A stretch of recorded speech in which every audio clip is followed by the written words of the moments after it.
അല്ലെങ്കിലും മഹത്വങ്ങൾ അവതരിപ്പിക്കുന്ന വേണ്ടിയാണല്ലോ ഇന്ന് നാട്യങ്ങൾ മുഴുവനും. അല്ലാഹു നമ്മളെ കാക്കട്ടെ. ഹബീബായ നബിയോട് ചോദിച്ചു, നബിയെ എന്റെ കുട്ടിക്ക് സോക്കട എന്താ വേണ്ടത്? അപ്പോൾ ഫഖാലൻ നബിയ്യ സ്വല്ലല്ലാഹു അലൈഹി വസല്ലം ഫിൽ മനാം, സ്വപ്നത്തിൽ അലി ഹബീബായ നബി എന്നോട് പറഞ്ഞു, ഐനാന്ത മിൻ ആയാതി ശിഫാ, അള്ളാന്റെ ശിഫാന്റെ ആയത്ത് ഖുർആനിൽ ഉണ്ടായിട്ട് എന്റെ അത് പരീക്ഷിക്കാഞ്ഞു. ഫന്തബഹതു, ഞാൻ ഞെട്ടി ഉണർന്നു. എന്നിട്ട് ഞാൻ ഖുർആനിൽ എണ്ണി നോക്കി. ഷിഫ എന്ന് പറഞ്ഞ ഷിഫാന്റെ ആയത്ത് ഖുർആനിൽ 6 സ്ഥലങ്ങളിൽ രേഖപ്പെടുത്തിയിരിക്കുന്നു. 6 സ്ഥലങ്ങളുണ്ട്. 1 ആവശ്യക്കാർക്ക് എഴുതി വെക്കാം. 1 വയശ്ഫി സുദൂറ ഖൗമിൻ മുഅ്മിനീൻ, തൗബ 14. ശിഫാഉൽ ലിമാ ഫിസ് സുദൂർ, യൂനുസ് 57. യഖ്റുജു മിൻ ബുതൂനിഹാ ശറാബുൻ മുഖ്തലിഫുൻ അൽവാനു ഫീഹി ശിഫാഉൽ ലിന്നാസ്. ആയത്ത് തന്നെ ശിഫയാ. ആയത്ത് പറഞ്ഞത് തേനെ കുറിച്ചാണ്, പക്ഷെ ആയത്ത് തന്നെ ശിഫയാ. ഇസ്രാ നഹ്ൽ 69. വനുനസ്സിലു മിനൽ ഖുർആനി മാ ഹുവ ശിഫാഉ വറഹ്മത്തുൽ ലിൽ മുഅ്മിനീൻ. ഇസ്രാ 82. ഫൈദാ മരിൽതു ഫഹുവ യശ്ഫീൻ. ശുആറാ 80. ഖുൽ ഹുവ ലില്ലദീന ആമനു ഹുദൻ വശിഫാ. ഫുസ്സിലത്ത് 44. ഈ 6 ആയത്തെ ശിഫാന്റെ ആയത്താ. ഏത് മന്ത്രത്തിനും ഇത് ഉപയോഗിക്കാം. 6 ആയത്തെ ശിഫാന്റെ ആയത്ത്. തൗബ 14, യൂനുസ് 57, നഹ്ൽ 69, ഇസ്രാ 82, ശുആറാ 80, ഫുസ്സിലത്ത് 44. ഇതെന്തിനാ പറയുന്നറിയോ? വീട്ടിൽ കുട്ടികൾക്കൊക്കെ വല്ല വിഷമം ഉണ്ടാവുക, ഭാര്യയ്ക്ക് വിഷമം ഉണ്ടാവുക, നെഞ്ചത്തടിച്ചിട്ട് പായണ്ട. കണ്ട ശിർക്കിന്റെ കൊട്ടാരങ്ങളിലേക്ക് ഓടണ്ട. ഇവിടെ ഈ ശിർക്കിന്റെ സ്ഥാപനങ്ങളെ മുഴുവനും തടിച്ച് കൊഴിപ്പിക്കുന്നത് എന്ന് അതിന്റെ ഒരു പങ്കിന് ചെയ്തുകൊണ്ടിരിക്കുന്നത് നമ്മളാ. അള്ളാന്റെ ദീനിനെ കുറിച്ച് ബോധമില്ലാത്ത പല ആളുകളും ഇന്ന് ശിർക്കിന്റെ മുന്നിൽ തപസ് ചെയ്യുകയാ. നമ്മളോ ഹാമിലുൽ ഖുർആനാ. ഖുർആനുള്ള ആളുകൾ എല്ലാ ശിർക്കിനെയും നിരാകരിക്കണമെന്ന് ഹബീബായ നബി പഠിപ്പിച്ച സമുദായം. ഒരാളൊരു ജ്യോത്സ്യനെ സമീപിച്ചാൽ ഫഖദ് കഫറ ബിമാ ഉൻസില അലാ മുഹമ്മദിൻ.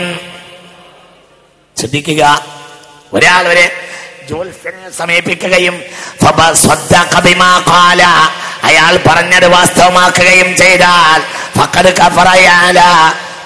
കഫറ ബിമാ ഉൻസില അലാ മുഹമ്മദിൻ, എനിക്കിറക്കിയത് കൊണ്ട് അവൻ കാഫിറായിരിക്കുന്നു എന്ന് ഹബീബായ റസൂലുള്ളാഹി.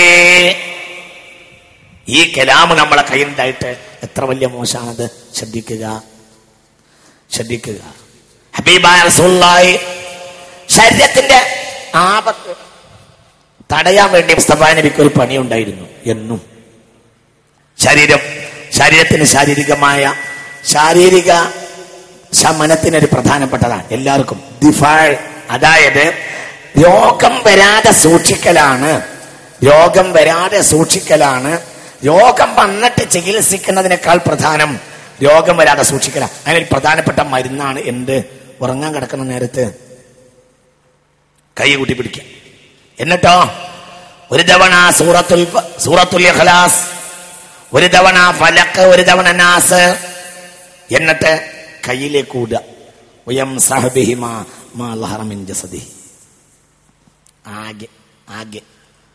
ആകെ മനസ്സിലായില്ല. ഇത് ശിഫായിൻ്റെതാ, നിത്യശിഫ. ഇത് ദിഫാ, അതായത് അത്തരം ആളുകൾക്ക് രോഗം തടയും. മനസ്സിലായില്ലേ? രോഗം വരുന്നതിന് ഒരു പ്രൊട്ടക്ഷനാണ്. മുസ്തഫ നബിക്ക് അങ്ങനത്തെ ഒരു രോഗം ഉണ്ടായിട്ടില്ല സ്വല്ലല്ലാഹു അലൈഹി വസല്ലം. മരണത്തിന് കാരണമായ ഒരു പനി ഉണ്ടായി. എന്തുണ്ടായത്? മുസ്തഫ നബിക്ക് സ്വല്ലല്ലാഹു അലൈഹി വസല്ലം.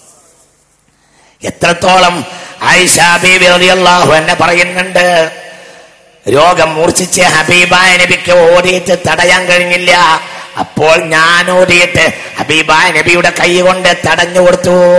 എന്റെ കൈ ആ തടിയിൽ കൂടെ തടയാൽ അതപകടാവുമെന്ന് വിചാരിച്ച് ആ കൈയിലേക്ക് ഞാൻ ഓടിയിട്ട് തടഞ്ഞു കൊടുത്തു. എവിടെ ഹദീസ്? ബുഖാരി, മുസ്ലിം. ഇത് വളരെ വലിയ ദിഫാ, അതായത് ശാരീരിക അസ്വാസ്ഥ്യങ്ങൾ ഇല്ലാതെയാകാൻ. ഇത് വേറെ ഊടല്ല. എന്ത് ചെയ്യാ? മനസ്സിലായില്ലേ പറഞ്ഞത്?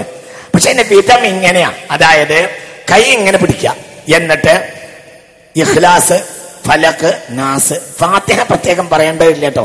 ഏത് കാര്യത്തിനും തുടക്കം എന്താക്കണം? ഫാത്തിഹ. കാരണം ഒരു ഫാത്തിഹയാണ്. പിടിക്കാം.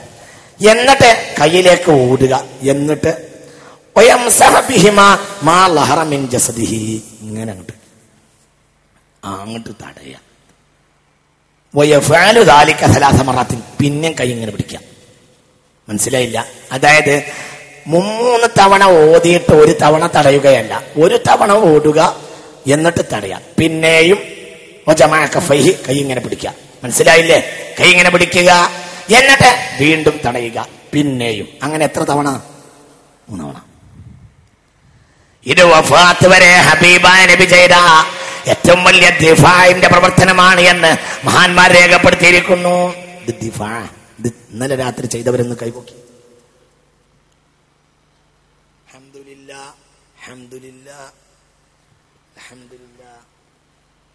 എല്ലാവരും ഇന്ന് രാത്രി മുതൽ ചെയ്യാൻ താല്പര്യമുള്ളവർ കൈവക്കി.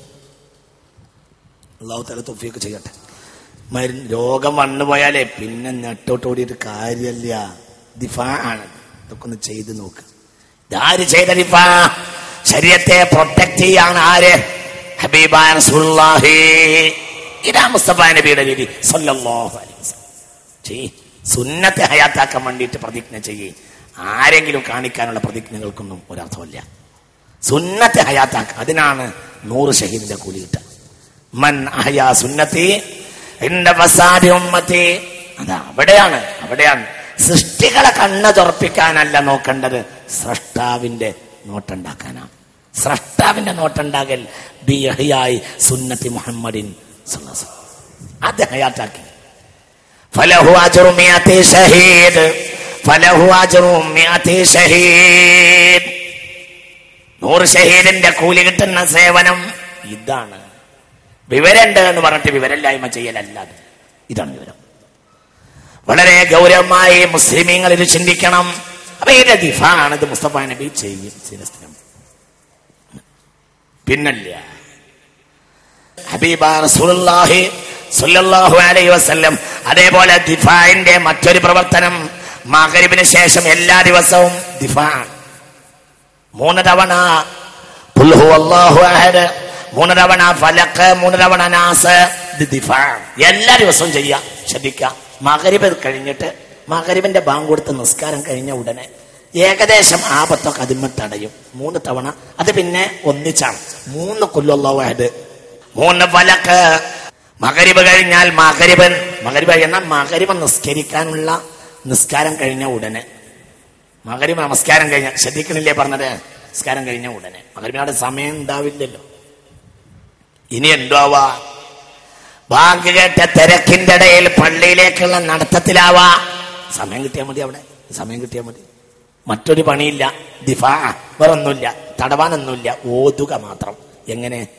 മഗ്രിബ് കഴിഞ്ഞാൽ എല്ലാ ദിവസവും മഗ്രിബിന്റെ ബാങ്കിന് ശേഷം, അത് നിസ്കാര ശേഷവും ആകാം, 3 തവണ ഖുൽ ഹുവല്ലാഹു അഹദ്. അത് ഒന്നിച്ച് 3 തവണ ഖുൽ ഹുവല്ലാഹു അഹദ്, പിന്നെ 3 തവണ ഫലഖ്, 3 തവണ നാസ്. ദിഫാ, തടിയെ പ്രൊട്ടക്ട് ചെയ്യാം.